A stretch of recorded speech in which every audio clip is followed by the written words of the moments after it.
प्यारे भक्तों, आपका भक्ति भाव यूट्यूब चैनल में स्वागत है। आज की इस वीडियो में हम सनी देव जी की कथा का रसपान करेंगे। तो चलिए वीडियो स्टार्ट करते हैं।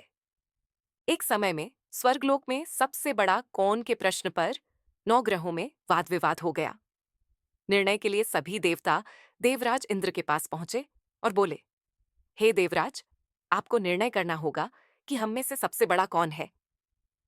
देवताओं का प्रश्न सुन इंद्र उलझन में पड़ गए। फिर उन्होंने सभी को पृथ्वीलोक में राजा विक्रमादित्य के पास चलने का सुझाव दिया। सभी ग्रह भूलोक राजा विक्रमादित्य के दरबार में पहुंचे। जब ग्रहों ने अपना प्रश्न राजा विक्रमादित्य से पूछा, तो वह भी कुछ देर के लिए परेशान हो उठे, क्योंकि सभी ग्रह अपनी अपनी शक्तियों के कारण महान थे। किसी को भी छोटा या बड़ा कह देने से उनके क्रोध के प्रकोप से भयंकर हानि पहुंच सकती थी। अचानक राजा विक्रमादित्य को एक उपाय सूझा और उन्होंने विभिन्न धातुओं जैसे सोना, चांदी, कांसा, तांबा, सीसा, रांगा, जस्ता, अभ्रक व लोहे के 9 आसन बनवाए। सबसे आगे सोना और सबसे पीछे लोहे का आसन रखा गया। उन्होंने सभी देवताओं को अपने अपने आसन पर बैठने को कहा। उन्होंने कहा, जो जिसका आसन हो ग्रहण करें। जिसका आसन पहले होगा वह सबसे बड़ा तथा जिसका बाद में होगा वह सबसे छोटा होगा। चूंकि लोहे का आसन सबसे पीछे था, इसीलिए शनिदेव समझ गए कि राजा ने मुझे सबसे छोटा बना दिया है।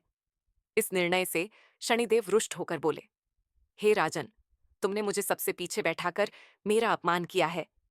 तुम मेरी शक्तियों से परिचित नहीं हो। सूर्य एक राशि पर 1 महीने, चंद्रमा 2 महीने 2 दिन, मंगल 1.5 महीने, बुध और शुक्र 1 महीने, बृहस्पति 13 महीने रहते हैं।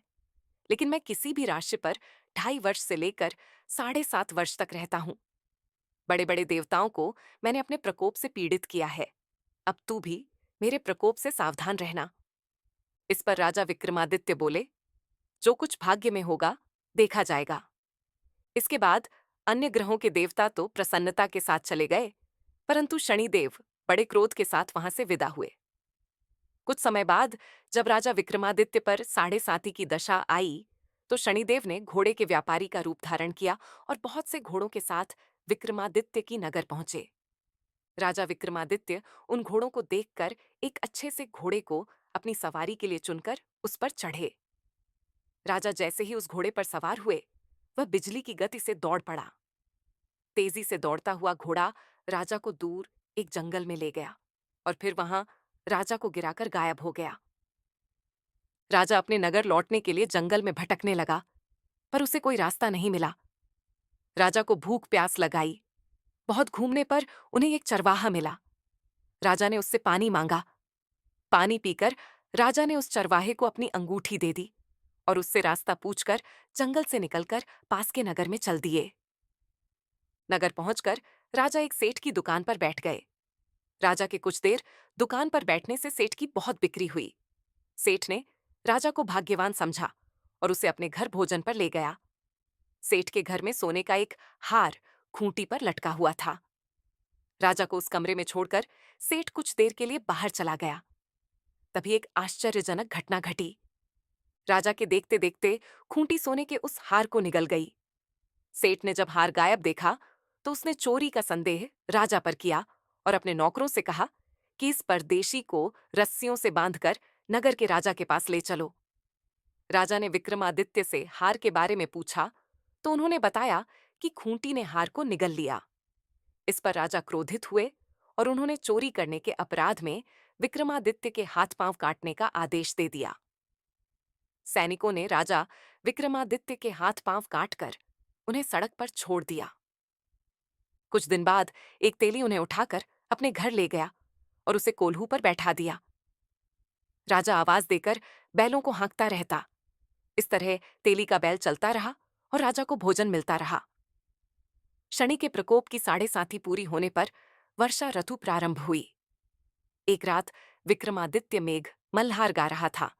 तभी नगर की राजकुमारी मनभावनी रथ पर सवार उस घर के पास से गुजरी। उसने मल्हार सुना तो उसे अच्छा लगा और दासी को भेजकर गाने वाले को बुला लाने को कहा। दासी लौटकर राजकुमारी को अपंग राजा के बारे में सब कुछ बता दिया।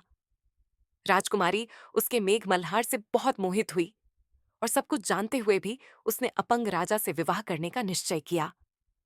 राजकुमारी ने अपने माता पिता से जब यह बात कही तो वह हैरान रह गए।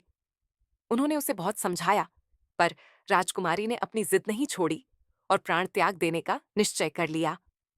आखिरकार राजा रानी को विवश होकर अपंग विक्रमादित्य से राजकुमारी का विवाह करना पड़ा। विवाह के बाद राजा विक्रमादित्य और राजकुमारी तेली के घर में रहने लगे। उसी रात स्वप्न में शनिदेव ने राजा से कहा, राजा, तुमने मेरा प्रकोप देख लिया। मैंने तुम्हें अपने अपमान का दंड दिया है। राजा ने शनिदेव से क्षमा करने को कहा और प्रार्थना की, हे शनिदेव, आपने जितना दुख मुझे दिया है, अन्य किसी को न देना। शनिदेव ने कहा, राजन, मैं तुम्हारी प्रार्थना स्वीकार करता हूं। जो कोई स्त्री पुरुष मेरी पूजा करेगा, कथा सुनेगा, जो नित्य ही मेरा ध्यान करेगा, चींटियों को आटा खिलाएगा, वह सभी प्रकार के कष्टों से मुक्त होता रहेगा तथा उसके सब मनोरथ पूर्ण होंगे। यह कहकर शनिदेव अंतर्ध्यान हो गए। प्रातःकाल राजा विक्रमादित्य की नींद खुली तो अपने हाथ पांव देखकर राजा को बहुत खुशी हुई। उन्होंने मन ही मन शनिदेव को प्रणाम किया। राजकुमारी भी राजा के हाथ पांव सलामत देखकर आश्चर्य में डूब गई। तब राजा विक्रमादित्य ने अपना परिचय देते हुए शनिदेव के प्रकोप की सारी कहानी सुनाई। इधर सेठ को जब इस बात का पता चला तो दौड़ता हुआ आया और राजा विक्रमादित्य के चरणों में गिरकर क्षमा मांगने लगा। राजा विक्रमादित्य ने उसे क्षमा कर दिया, क्योंकि वह जानते थे कि यह सब तो शनिदेव के प्रकोप के कारण हुआ था। सेठ राजा विक्रमादित्य को पुण्य को अपने घर ले गया और उसे भोजन कराया। भोजन करते समय वहां एक आश्चर्य घटना घटी। सबके देखते देखते उस खूंटी ने हार उगल दिया। सेठ ने अपनी बेटी का विवाह भी राजा के साथ कर दिया और बहुत से स्वर्ण आभूषण, धन आदि देकर राजा को विदा किया। राजा विक्रमादित्य, राजकुमारी, मनभावनी और सेठ की बेटी के साथ अपने नगर वापस पहुंचे तो नगरवासियों ने हर्ष के साथ उनका स्वागत किया। अगले दिन राजा विक्रमादित्य ने पूरे राज्य में घोषणा कराई कि शनिदेव सब ग्रहों में सर्वश्रेष्ठ हैं। प्रत्येक स्त्री पुरुष शनिवार को उनका व्रत करे और व्रत कथा अवश्य सुने। राजा विक्रमादित्य की घोषणा से शनिदेव बहुत प्रसन्न हुए। शनिवार का व्रत करने और व्रत कथा सुनने से शनिदेव की अनुकंपा बनी रहती है और जातक के सभी दुख दूर होते हैं। भक्तों, आपको यह वीडियो कैसी लगी कमेंट में जरूर बताएं।